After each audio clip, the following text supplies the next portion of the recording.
네, 주일에 이어서 광야 수업 두 번째 이야기를 좀 나누고자 합니다. 내쫓긴 자의 하나님이란 제목으로 하나님 말씀 전하겠습니다. 여러분은 광야 하면 뭐가 떠오르나요? 광야. 김배 광야가 떠오르시나요? 네, 광야 하면 뭐가 떠오르죠? 저는 광야 하면 망설임 없이 기도라고 이야기할 것 같습니다. 광야 하면 저는 기도가 가장 먼저 떠오르는 것 같아요. 왜 그렇습니까?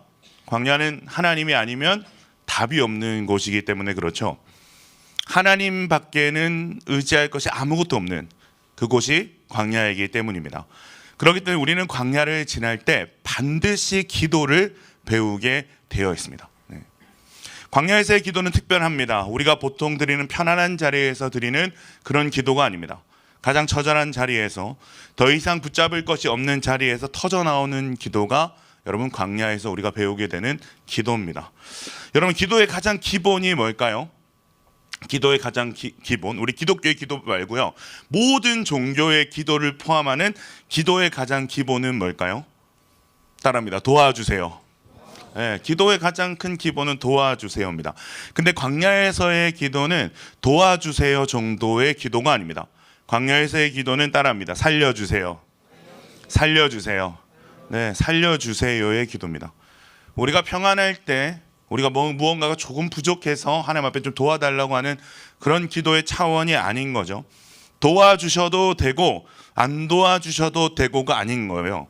반드시 하나님은 나를 지금 도와주셔야만 되고 반드시 지금 하나님은 나를 살려주셔야만 됩니다라는 기도가 여러분 광야에서의 기도입니다. 우리 정필도 원로 목사님께서 기도에 대한 말씀을 참 많이 하셨죠. 말씀도 많이 하시고 실제로 참 기도를 깊게 하셨던 분이신데, 그 중에 그 원로 목사님이 유명한 말씀이 뭐냐면 목숨 걸고 기도해라는 말입니다. 목숨 걸고 기도해야 돼라는 말씀을 자주 하셨어요. 자, 여러분 목숨 걸고 기도해 본 적이 있어요? 나는 목숨 걸고 기도해 본 적이 있다. 네, 저기 손영강 목사님 혼자 손 들었어요. 네, 역시 저런 사람은 목사하는 거예요. 네. 여러분 목숨 걸고 기도해 본 적이 있습니까? 그 기도의 끝에서 하나님의 역사를 여러분 경험한 적이 있습니까? 저도 목숨 걸고 기도해 본 적이 있어요. 나 지금 안 찾아오시면 죽을 거라고, 새벽이고 밤이고 진짜 24시간 중에 한 16시간은 기도로만 보냈던 시간들이 있었습니다. 그렇게 제가 하나님을 만났죠. 그리고 처음 사역을 나갔을 때에도 하나님이 도와주시면 안 되는 상황을 마주했습니다. 제가 수영로기에서 여러분 같은 야베스에서 평신도 사역을 할 때 마을의 부흥도 경험하고 목사님들의 참 많은 사랑과 인정도 받았고 공동체 안에서의 부러움을 샀던 목자 중에 한 명이었습니다. 네, 맞습니다. 자랑입니다. 네. 오죽했으면 그 당시에 제가 목자일 때 저희 아내가 몇 대지? 35대인가 36대인가 회계였거든요. 네, 회계였는데 멀리서 저희 마을을 보면서 퇴임하면 저 마을에 꼭 가고 싶다, 그 마음을 품고 기도했다고 합니다. 그 정도로 공동체에서 인정받는 리더였고 하나님의 많은 어떤 부흥의 이야기를 경험할 수 있는 시간들이 있었어요. 그래서 제 안에 아주 대단한 착각이 있었던 거죠. 야, 내가 하나님의 특별한 어떤 부르심을 받고 어떤 은사를, 하나님께 주신 은사를 가진 사람이구나. 그래서 제가 잘한 줄 알았어요. 근데 막상 제가 사역자로 첫 사역지로 나가자마자 하나님이 철저하게 내가 잘해서 그런 게 아니라는 걸 알게 해주셨습니다. 그때 제가 진짜 많이 입에 달고 살았던 말이 뭐냐면 야베스가 밭이 좋더라. 야베스가 밭이 좋더라. 야베스는 젖과 꿀이 흐르는 땅이더라 라는 고백을 제가 달고 살았습니다. 어쨌든 첫 사역이라서 모든 게 처음이고 막 긴장되고, 근데 도와주는 동력자는 없고 진짜 다 내가 잘하나 못하나 이것만 보고 있는 거예요. 하나님밖에는 찾을 곳이 없어서 제가 그때 얼마나 많이 부르짖었는지 몰라요. 목숨 걸고 기도했던 기억이 납니다. 전도사인데 강단 맨 위까지 올라가서 강대산 바로 밑에서 울며 불며 막 엎드려서 기도했던 시간들이 있었어요. 체면이고 이런 거 없어요. 죽겠으니까 기도하게 되더라고요. 하나님 아니면 안 돼서 체면이고 나발이고 상관없이 살려달라고 참 사역의 초창기에 하나님 앞에 정말 부르짖었던 그 시간들이 있었습니다. 근데 그 처절한 기도 가운데 하나님의 찾아오심, 그리고 하나님의 위로하심, 하나님의 용기 주심, 하나님의 역사하심을 저 너무나도 생생하게 경험을 했어요. 여러분, 광야의 기도란 그런 거예요. 하나님하고 죽을 힘을 다해서 씨름하는 장소가 여러분 광야입니다. 이것도 할 수 있고 저것도 할 수 있는데 기도도 한번 해볼까 정도가 아니라 하나님과 결판을 내고자 하나님만을 붙들고 씨름하며 부르짖는 자리가 여러분 광야에서의 기도라는 거죠. 오늘 우리가 나눌 창세기 21장은 하갈과 이스마엘의 이야기입니다. 누군가에게는 되게 생소한 이름일 수 있을 겁니다. 아브라함과 사라는 알아도 하갈과 이스마엘은 잘 모르는 분들이 많을 거예요. 왜냐하면 그들은 메이저가 아니에요. 성경의 내용을 보면 그들은 마이너 같은 존재입니다. 아브라함에게는 사라가 있었고 하갈은 사라의 종이었죠. 이 사라의 오랜 불임으로 인해서 대를 잇고자 첩으로 들인 여종이 여러분 하갈입니다. 그렇게 태어난 아이의 이름이 이스마엘이죠. 그런데 하나님께서 90세의 사라의 어떤 태를 여시고 이삭을 주시죠. 하나님의 약속을 이루신 거죠. 이삭이 태어나니까 이스마엘과 하갈이 완전히 뒷전이 되어버린 거예요. 그런 배경을 가지고 오늘 본문이 시작하는데 이삭이 젖을 떼고 잔치를 벌이는 장면으로 오늘 본문이 시작을 합니다. 우리 8에서 10절 말씀 같이 한번 읽어볼까요? 8에서 10절입니다. 시작. 아이가 자라매 젖을 떼고 이삭이 젖을 떼는 날에 아브라함이 큰 잔치를 베풀었더라. 사라가 본즉 아브라함의 아들 애굽 여인 하갈의 아들이 이삭을 놀리는지라. 그가 아브라함에게 이르되 이 여종과 그 아들을 내쫓으라. 이 여종의 아들은 내 아들 이삭과 함께 기업을 얻지 못하리라 하므로. 큰 잔칫날에 사라가 한 장면을 목격한 겁니다. 바로 하갈의 아들 이스마엘이 어린 이삭을 놀리는 장면을 목격한 겁니다. 이 장면을 보면서 사라가 순간적으로 두려움과 번민에 사로잡히게 된 것 같아요. 이스마엘이 이제 막 젖을 땐 아들 이삭을 나중에 해코지라도 하면 어떡하지? 그리고 우리 아들에게 온전히 물려줄 기업을 내가 이 종의 자식과 나눠야 되나? 라는 생각을 한 것 같아요. 이런 번민들이 찾아온 것 같아요. 그래서 사라는 남편 아브라함을 조르기 시작합니다. 이 여종과 그 아들을 내쫓아 주십시오. 이 종의 아들은 내 아들 이삭과 함께 기업을 얻을 수 없습니다 라고 계속해서 아브라함을 쪼기 시작하는 거죠. 여러분, 아브라함이 얼마나 근심이 되겠어요. 그래도 자기 아내고 그래도 자기 아들 아닙니까? 그 근심하던 아브라함에게 하나님이 찾아오세요. 11절에서 13절을 보면 하나님이 이렇게 말씀하십니다. 사라가 내게 이런 말을 다 들으라. 그 아들도 내가 책임지리라 라고 말씀을 하세요. 결국 아브라함은 아내의 요구를 받아들였고 하갈과 이스마엘을 광야로 내버리게 됩니다. 내버리게 됩니다. 그런데 이들을 내보내는 장면을 보니까 사람이 이렇게 매정할 수가 없어요. 우리 14절 같이 한번 읽어볼까요? 14절입니다. 시작. 아브라함이 아침에 일찍 일어나 떡과 물 한 가죽 부대를 가져다가 하갈의 어깨에 메어주고 그 아이를 데리고 가게 하니 하갈이 나가서 브엘세바의 광야에서 방황하더니. 광야로 내보내면서 손에 뭘 쥐어줍니까?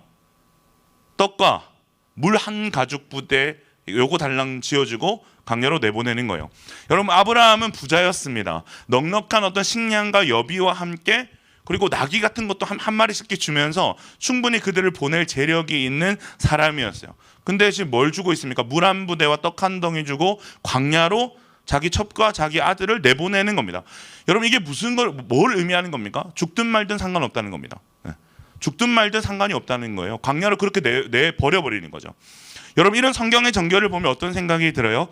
마치 이스마엘은 태어나지 말았어야 했구나라는 생각이 우리에게 있는 독자들에게 누구나 다 찾아오게 되는 겁니다.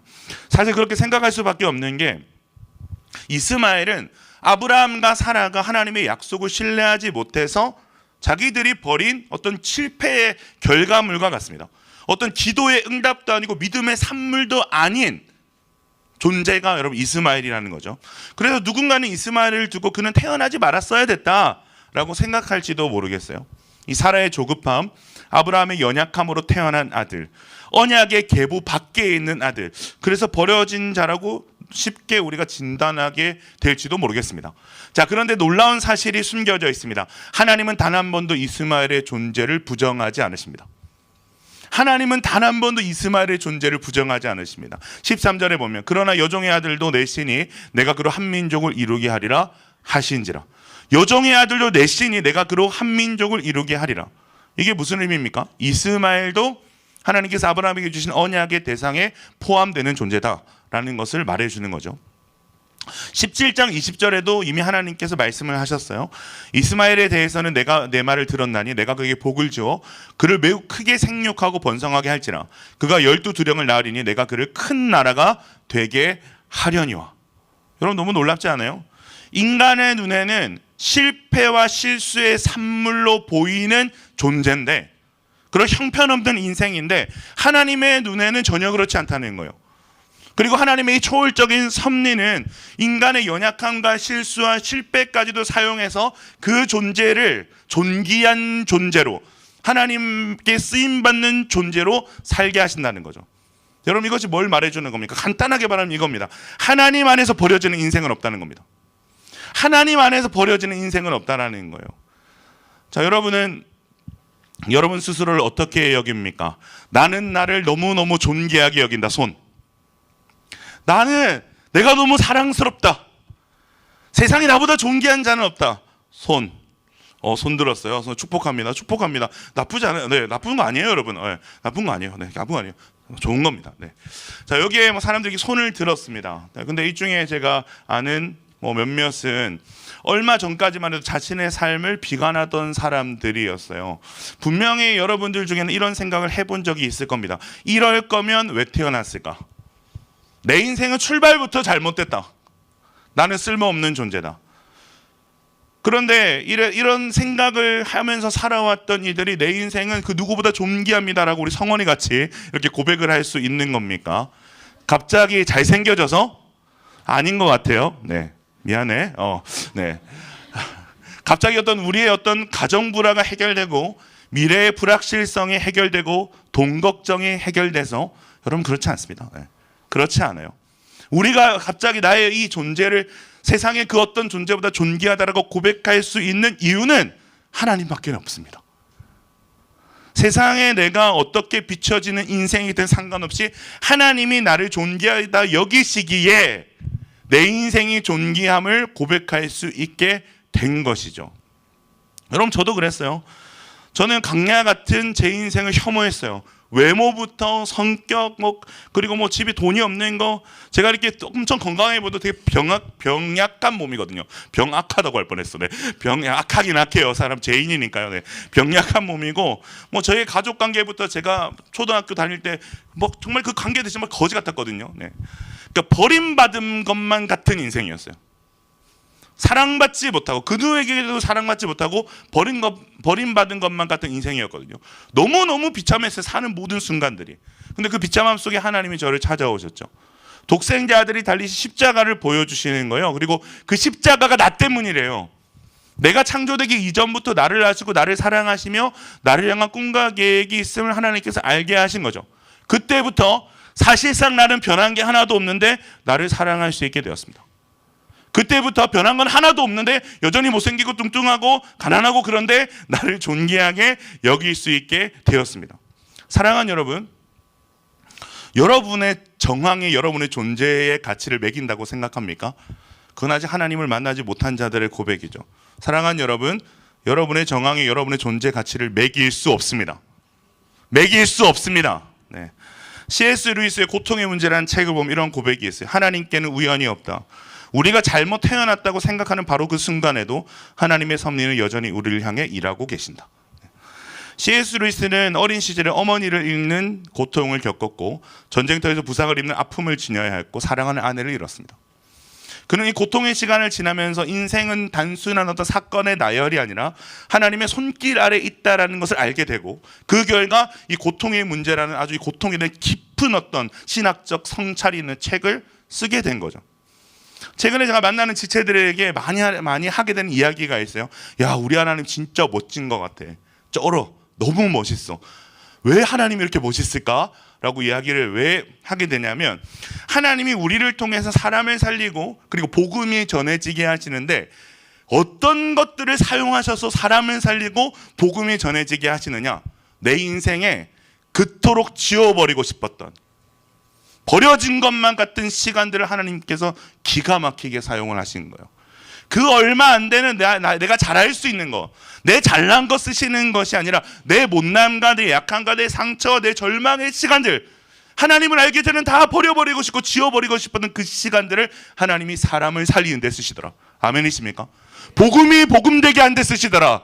복음이 전해지게 한 데 쓰시더라. 네. 오늘 만난 한 형제도 그런 고백이 있었어요. 하나님이 광야를 통해서 자신을 무거운 사람이 되게 하셨대요. 자신과 비슷한 광야를 지나고 있는 사람들을 만나게 하시는데 자신의 그 한마디, 자신의 그 묵직한 고백이 굳게 닫힌 그들의 마음을 여는 열쇠가 되게 하셨다. 막 이런 간증을 하는 거예요. 뭐 말만 하면 제가 사실 이것도 간증인데요. 저것도 간증인데요. 이것도 간증인데요. 네. 오늘 점심에 식사하면서 제가 한 편의 간증 집회를 제가 참여하고 온 느낌이었습니다. 네. 공부도 되게 잘하고 똑똑한 형제인데 하나님이 이 친구를 통해서 사람을 살리실 때는 그 친구의 버려진 것만 같았던 광야의 시간을 사용하시더라고요. 네. 사랑하는 여러분, 여러분의 정황이 어떻든 여러분이 지금 하나님 앞에 있다면 여러분은 잘못 태어나지도 버려지는 인생도 아닌 것입니다. 그 누구도 기대하지 못한 이스마엘 아닙니까? 광야에 내던져서 곧 죽게 될 인생 같은 참 비참한 인생, 버려진 인생으로 보이는데 하나님은요, 창세 전부터 이스마엘을 향한 원대한 계획을 가지고 계셨습니다. 큰 민족을 이루는 계획을 품고 계셨고 하나님은 그 일을 이루십니다. 사랑하는 여러분, 하나님의 섭리는 우리의 정황, 우리의 연약함과 실패를 초월하는 줄로 믿습니다. 모든 것이 버려지는 것 없이 합력하여 하나님은 우리 인생의 선을 이루어 가시는 분이신 줄로 믿습니다. 하갈과 이스마엘을 의지했던 아브라함에게 버림을 받았어요. 필요할 때는 쓰고 위협이 되니까 내친 거죠. 그 이유에 대해서 창세기 16장 5절을 보면 하갈이 사라를 멸시했다라고 기록을 합니다. 이 멸시하다라는 단어에 사용된 이 칼날이라는 단어는 가볍게 여기다, 덜 존중하다라는 뜻을 가지고 있습니다. 하갈이 임신을 하고 나니까 이 사라를 대하는 태도가 조금 달라진 거예요. 실제로 사라를 어떤 저주하거나 모욕한 것이 아니었습니다.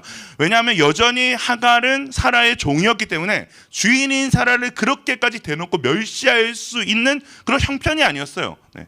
다만 임신한 몸으로서 예전처럼 사라에게 고분고분하지 못했을 뿐입니다. 그런데 사라가 그것을 멸시로 받아들이고 자존심이 상해서 하갈을 학대하기 시작합니다. 임신한 하갈을 학대하기 시작합니다. 여러분, 이전에 하갈과 사라의 관계를 한번 상상해 보시겠어요? 얼마나 사이가 좋았으면, 얼마나 믿을만 했으면 자신의 남편의 첩으로, 아들을 생산할 첩으로 하갈을 아브라함에게 주었겠습니까? 웬만한 사이 같으면 그렇게 할 수 있겠어요? 그런데 그토록 자신을 믿어주고 아끼고 사랑해주던 주인 사라가 자신을 이렇게까지는 못 살게 구는 거예요. 여러분, 아브라함은 어떻습니까? 아들을 낳기 위해서 첩으로 자신을 들여왔고 그토록 원하는 아들을 낳아줬는데 빵 한 조각과 물 가죽 부대 하나 달랑 주고 자신과 아들을 광야로 내버려버립니다. 사랑했고 의지했던 모든 사람들에게 버림받은 것, 이제는 손에 든 빵과 물까지 다 소진되어서 이제 죽기만을 기다리고 있는 거죠. 여러분, 그런 경험이 있어요? 내가 의지하던 사람, 내가 사랑하던 누군가에 배신당하고 버림당한 적이 있어요? 여러분, 버림받으면 지옥을 경험하게 합니다. 예수님께서 십자가 달리면서 했던 탄식이 뭡니까? 아버지, 손목이 다 부러진 것 같습니다. 발의 피부와 근육이 다 찢어진 것만 같습니다. 너무 고통스럽습니다 라고 예수님이 고백합니까? 아니죠. 엘리 엘리 라마 사박다니, 하나님이여 왜 나를 버리시나이까? 하나님이여 왜 나를 버리시나이까? 여러분, 예수님의 가장 큰 고통은 못 박힌 손과 발이 아니었어요. 찢겨진 살이 아니었어요. 예수님의 가장 큰 고통은 버림받음이었습니다. 성자 하나님의 성부 하나님께 버림받은 그 순간 그 골고다의 지옥이 임한 거죠. 여러분, 버림받음이 꼭 우리를 지옥에 살게 하는 겁니다. 팀 켈러 목사님이 이렇게 말합니다. 우리의 마음은 어떤 사람이나 어떤 것에 기대어 구원을 찾으려 하지만 결국 그 모든 대체물들은 우리를 실망시킨다. 왜냐하면 인간은 구주가 될 수 없기 때문이다. 하나님은 왜 우리를 광야로 인도하십니까? 우리가 의지했던 사람, 우리에게 의지했던 모든 것들을 왜 무용지물이 되게 하십니까? 답은 하나밖에 없어요. 오직 하나님만이 우리를 실망시키지 않는 유일한 의존의 대상이 되시기 때문에 그렇습니다. 하갈과 이스마엘은 광야에서 모든 것을 잃었어요. 물은 떨어지고 양식은 사라졌어요. 이제 죽음이 눈앞에 있습니다. 하갈은 차마 아들의 죽음을 바라볼 수 없어서 그를 먼발치에 나무 아래에 두고 통곡하기 시작합니다. 마실 물도 먹을 떡도 없어서 죽어가는 자식을 가까이서 볼 수가 없는 거예요. 여러분 자식이 죽어가는 것을 바라봐야 되는 어미의 심정이 상상이 가십니까? 자, 그림 하나 보여주실래요? 네. 이름이 너무 어려워. 이 그림을 그린 사람이. 잘 들어보세요. 장 밥티스트 카미유 코로라는 사람입니다. 왜 이렇게 발음이 안 되지? 장 밥티스트 카미유 코로. 이 사람의 광야의 하갈이라는 그림입니다. 광야의 하갈이라는 그림입니다. 이 그림을 보면 아이가 어떻게 되어 있습니까? 잘 보여요? 아이가 보여요? 네, 아이가 여기 옆에 보이네요. 그죠? 아이가 어떻게 있어요? 힘없이 누워서 죽어가고 있습니다. 근데 하갈이 어떻게 하고 있죠? 하갈이 어떻게 하고 있습니까? 보여요? 보이는 사람 대답 좀 해보세요. 하갈이 어떻게 하고 있어요? 부르짖고 있어요. 근데 하갈의 얼굴이 어디를 향하고 있습니까? 하늘을 향하고 있습니다. 저는 이 그림이 광야의 기도를 보여준다고 생각을 해요. 광야는 하늘 외에는 바라볼 곳이 없는 곳입니다.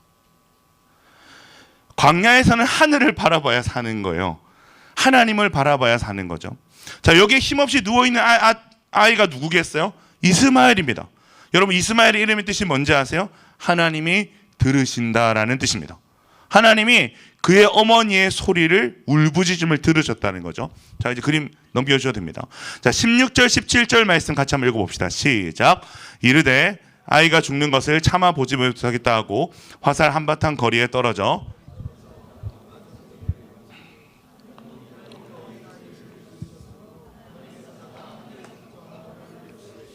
하갈아 무슨 일이냐? 두려워하지 말라. 하나님이 저기 있는 아이의 소리를 들으셨나니. 하나님이 하갈의 부르짖음을 들으셨습니다. 근데 오늘 말씀을 가만히 보면 하갈의 소리만이 들으신 것이 아니죠. 어린아이의 소리를 들으셨다라고 이 말씀을 합니다. 엄마가 우니까 힘없이 축 늘어져 있던 이스마엘도 함께 울지 않았겠습니까? 엄마가 대성통곡하는데 울지 않은 아이가 어디 있겠어요? 그 비참한 모자의 울음소리를 하나님이 들으셨다. 그리고 천사를 보내셨다. 사랑하는 여러분, 울어야 삽니다.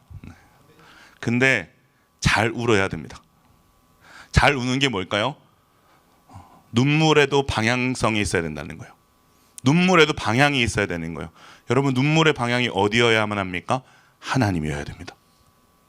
하나님 앞에서 우는 건 잘 우는 겁니다. 하나님을 향해서 울부짖어야 된다는 거죠. 여러분, 이것이 광야의 기도입니다. 조나단 에드워즈가 이렇게 얘기합니다. 하나님의 은혜는 가장 낮은 자리에 임한다. 절망의 끝에서 부르짖는 자에게 은혜는 가장 밝게 비친다. 가장 낮은 자리에서 하나님을 향해 울부짖은 이들의 기도에 하나님이 응답해 주신다는 거예요. 흑암이 가득한 자리에 은혜의 빛을 비춰주신다는 거죠. 오늘 말씀을 보면 하갈의 눈을 밝게 하시거든요. 19절에 보면 하나님이 하갈의 눈을 밝히셨으므로 샘물을 보고 가서 가죽 부대에 물을 채우다가 그 아이에게 마시게 하였더라. 하나님이 지금 하갈과 이스마엘에게 살 길을 내시는 겁니다. 하갈의 눈을 밝혀서 그때 절망 가운데 있을 때는 보지 못했던 샘물을 보게 하시는 거죠. 그 물을 죽어가는 아이에게 마시게 하십니다. 자, 근데 하나님의 진짜 선물은요, 따로 있어요.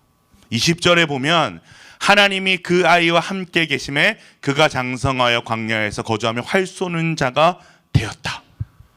하나님이 찾아오신 후에 이스마엘과 함께 하셨다라고 말씀이 증언하고 있습니다. 자, 근데 하나님께서 이스마엘과 함께 하시기 시작하니까 여러분, 광야가 어떤 곳이 됐습니까? 이스마엘이 정복한 땅이 되었습니다. 광야가 이스마엘이 정복한 땅이 되었습니다. 이전의 광야는 이들에게 어떤 곳이었죠? 그들의 생명을 위협하고 집어삼키는 곳이 광야였습니다. 네. 근데 하나님이 함께 하시자 광야는 그들의 생명을 연명할 수 있는 공급처가 되고 안식처가 되었습니다. 여러분, 놀랍지 않아요? 광야를 벗어난 게 아니에요. 이들은 여전히 광야에 있어요. 그런데 하나님께서 함께 하시기 시작하자 광야는 더 이상 고통의 자리, 절망의 자리가 되지 않았다는 거죠. 죽음의 자리가 아니라는 거죠. 광야를 자유롭게 누비며 그곳에서 안식과 공급을 누리며 살아가는 자로 하나님께서 삼아주셨다. 그렇게 살게 하셨다는 것을 우리는 말씀을 통해서 발견할 수 있는 것입니다. 여러분, 이것이 뭘 보여주는 걸까요? 우리의 인생이 광야냐 아니냐가 사실 중요하지 않다는 겁니다. 우리의 인생이 광야냐 아니냐가 중요하지 않다는 거예요. 우리 인생이 뭐가 중요하냐? 하나님이 함께 하시느냐, 함께 하시지 않느냐가 제일 중요하다는 겁니다. 광야를 살아가더라도 광야에 평생을 거주하더라도 하나님과 함께라면 광야는 공급처이자 안식처가 되는 거예요. 광야의 어떤 환경을 초월한 하나님으로 말미암는 삶을 살게 되는 거죠. 여러분, 이 초월적인 삶의 비결이 여러분 무엇이겠습니까? 기도입니다. 기도예요. 영혼 깊은 곳에서부터 쏟아내는 기도, 철저하게 하나님만을 붙들고 기도하는 기도, 그 기도가 우리의 존재를 변화시켜가는 거죠. 야곱을 보십시오. 야곱은 자신의 힘으로 평생 살았습니다. 근데 결국 자신의 힘으로 자신의 인생의 가장 근원적인 문제가 해결되지 않는 것을 알게 된 야곱이 뭘 합니까? 광야 한복판에서 하나님을 붙들고 씨름하는 과정을 통해서 그의 존재가 변화되죠. 히브리인들에게 이름은 존재거든요.